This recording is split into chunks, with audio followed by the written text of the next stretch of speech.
Why do I feel like when I stop talking about Randy Pitchford, he gives me another reason to talk about him? So hello guys, Termex here. Welcome back to another update video on Randy Pitchford. I know I may seem like his #1 fan with the amount of videos I'm making on him, but I'm just trying to point out the fact that this guy is very, very corrupt in a lot of ways, and it's starting to get very aggravating because yesterday, Games Radar posted an article saying that Gearbox CEO Randy Pitchford wanted Tiny Tina's Wonderlands campaign DLC, but there was no way to do that and put focus on Borderlands 4 that they needed to. Now this is ridiculous because going back into Wonderlands, we know the Chaos Chamber was part of the endgame, and we got piss poor DLCs. And furthermore, Randy Pitchford actually doubled down on this fact on April 21st of this year, saying that the Wonderlands DLC was fairly priced, but could not hold a candle to the value of Borderlands 3 DLC, saying that they way overspent on the DLC, but he literally said that the Wonderlands DLC was fairly priced, but you knew it did not match the potential of Borderlands 3. You admit it yourself in this exact tweet, saying that the Wonderlands DLC was good when it wasn't good. It was not good DLC. Why couldn't have you said here that we are aware that this DLC did not land with you guys, we apologize, and lower the price?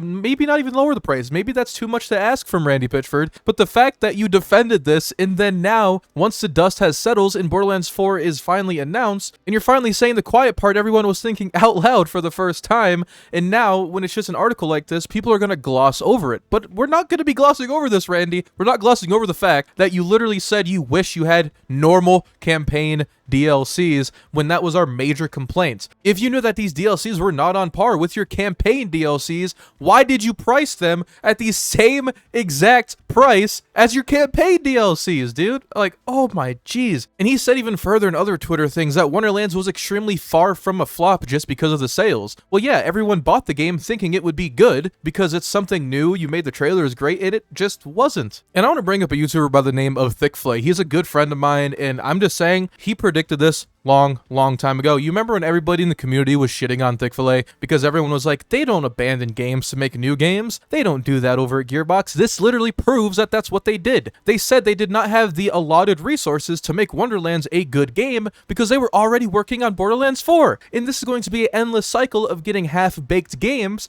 because you have all these dev teams that just move on before the game is even fully supported. Why do you think we still have all these bugs in Borderlands 1, 2, and still 3 to the point where it's almost laughable, and the community seems to outcry over and over again to no avail? But now that Randy Pitchford finally admitted this, I have to give some credit over to Thickfila because the fact that he told people to stop sucking up to Randy Pitchford, and Randy Pitchford may be the bad guy here, it's kind of crazy that he had multiple times to be honest with us, multiple times to be honest with the community, and he simply wasn't. And now, when all the dust is settled, bad movie, and some random ass thing, you're just gonna say, I'm sorry, I couldn't talk about it at the time, which is absolutely crazy to me. It almost borderline makes me very annoyed. And then we go over into Borderlands 4. What gives us any reason to not think that Borderlands 4 isn't going to be bad? I mean, I want the game to be good. I'm a big fan of the franchise. That means Borderlands 3 didn't have the full potential of it either because people are already making the next game. So what happens when Borderlands 4 starts releasing? Are they going to start working on Tiny Tina's Wonderlands 2? And it's going to be this endless cycle of constantly giving us half-baked products,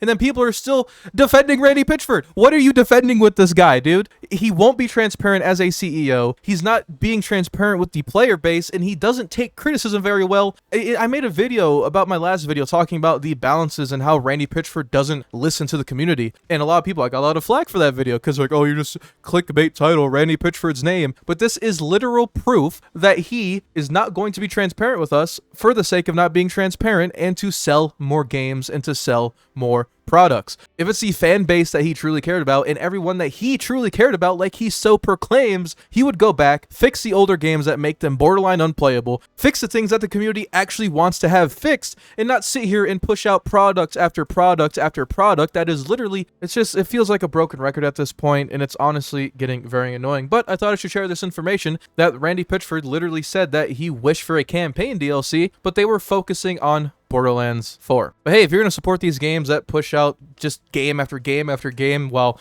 not giving us the full potential of a Borderlands game, then keep defending Randy Pitchford, because I'm at the point now where I can't even think about defending this guy in any way, shape, or form until he proves that he honestly admits his faults, which I doubt he ever will. But that's the video. If you guys did enjoy, make sure to hit the like button down below, as it does spread out my content to more people in the Borderlands community. And don't forget to subscribe so you don't miss out on another video from me, guys. Stay safe, and I'll see you all later.